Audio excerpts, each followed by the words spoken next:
Hi, and welcome to Just What the Doctor Ordered, the truth about diets. Today, we're going to get into the third part of a four-part series where Wendy Brewer and myself, Crystal Peterson, Grundy County Memorial Hospital dietitians, visit with special guest and subject expert, Alison St. Germain.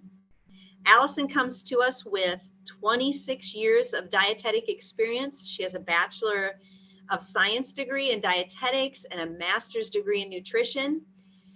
She has a consulting business, Nutrition for All Bodies. Alison also works as an Iowa State University student wellness dietitian. So thank you, Alison, so much for joining us for this important conversation. We've had two programs so far.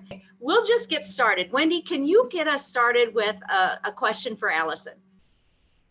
Certainly. Alison, Crystal and I have had many people who have had kind of a lifelong dieting experience. They've been on roller coaster diets for a very long time. So how would you say people should begin the process of healing from that dieting lifestyle? And what do you advise a lifelong dieter to do?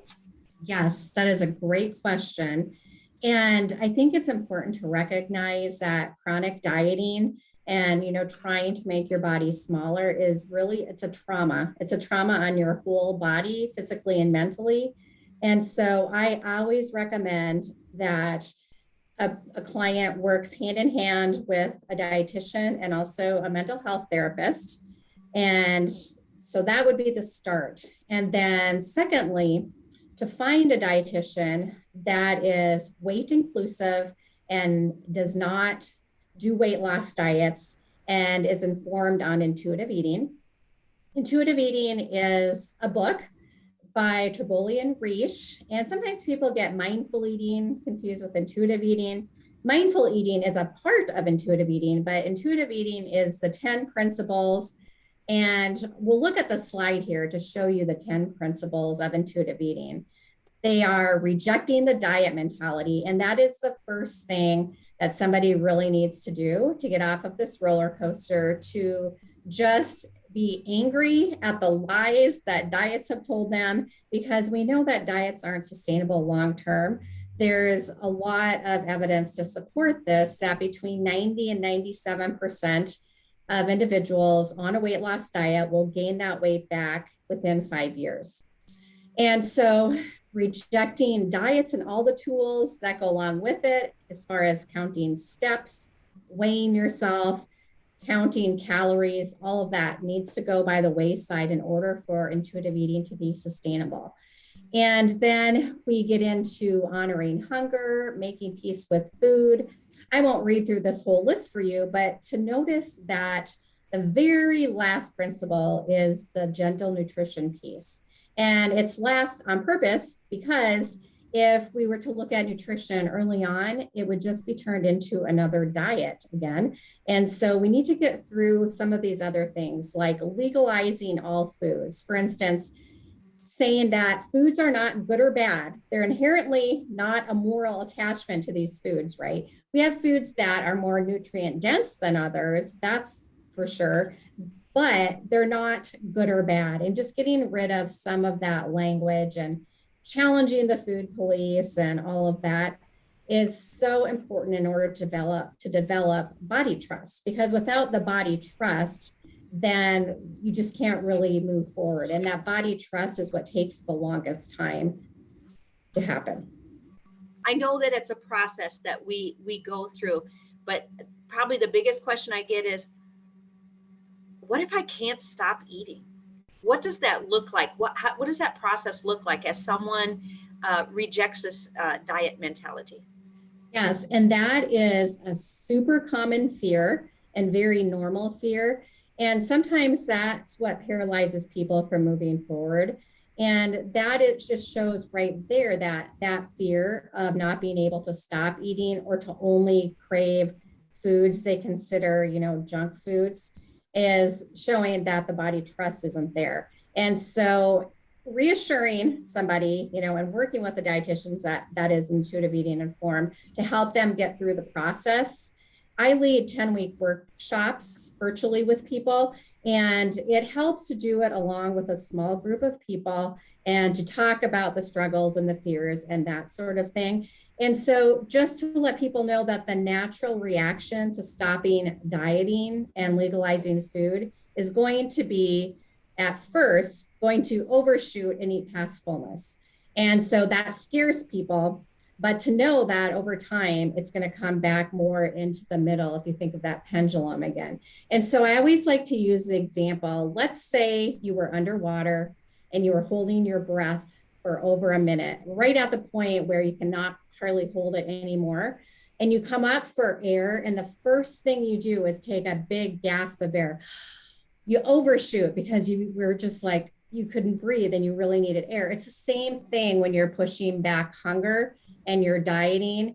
That first reaction to eating food again is like that big gasp of air, and you're going to overshoot and eat more than you normally would, just because that's your body's natural reaction. And so working with a dietitian or having a small group of individuals to work with and a therapist will help get over those fears. And it is a process, like you said, just trusting the process. And I always tell my clients that this is not a destination, it's a journey. You're going to be on this journey your entire life. And they don't like to hear that because they think, oh, I just want to learn this and be done. Well, it's like with any relationship that we have. You just don't form a relationship and then it's done. You have to work at it your whole entire life. You won't be working at it as hard as at the beginning when you're learning all the new skills, but by the end, you will have food freedom, you will have body trust, and eating will be fun. It will taste good. It doesn't consume a whole amount of your energy. I mean, there's some thought and planning into intuitive eating, of course, but it shouldn't take up a whole lot of mental capacity. So, Alison, you've shared with us quite a few resources. Mm-hmm. Can you share some of your, we'll share them on a slide, but can you share some of your favorites and why? Yes, well, for sure, Intuitive Eating by Triboli and Reish is a must, and it's the 4th edition. There are other editions out there, but the 4th one is the best one and the most information, so I encourage you to get that one. There's also a workbook that goes along with it, and that's if you want to get more into reflection and really deep diving into things. And then I would say what really has helped me with my learning is that I listen, if you're a podcast listener, I listen to Food Psych, which is by Christy Harrison, who has a master's degree in nutrition. She also was a journalist. And so she really dives deep into research and what she finds out about the research and explains it in an amazing, easy way. And also we'll debate, different nutrition myths and give you the facts, and really helps you along your way with intuitive eating, as well as weight inclusion. So those are that's where I would get started. I have a whole host of favorites, but I guess I'll say one more book is The Body is Not an Apology, because usually the last thing to come for people is body neutrality or body respect. And I don't like to use the word body positivity because it really seems unattainable for most people and unrealistic to think that, oh, I need to love all parts of my body and that sort of thing. And so that's a pretty big ask. And so that's why I say body neutrality, where you can come to a space where, you know what, I may not be happy with how my body looks, as bodies change, but my body serves me well. And I'm not going to hate my body. And I'm not going to let my worth be dictated by what my body looks like. And so that's what body neutrality is. And so that book, The Body is Not an Apology, is an amazing book that gives a lot of great insights. And I personally listened to that one on Audible, and I loved it because the author actually reads the book, which when the authors read it, I just love it because almost you get a little insight into their personalities.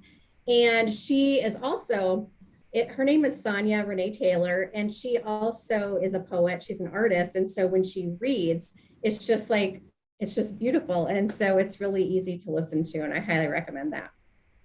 Once again, thank you, Alison. There are many things we can choose to do to improve our health.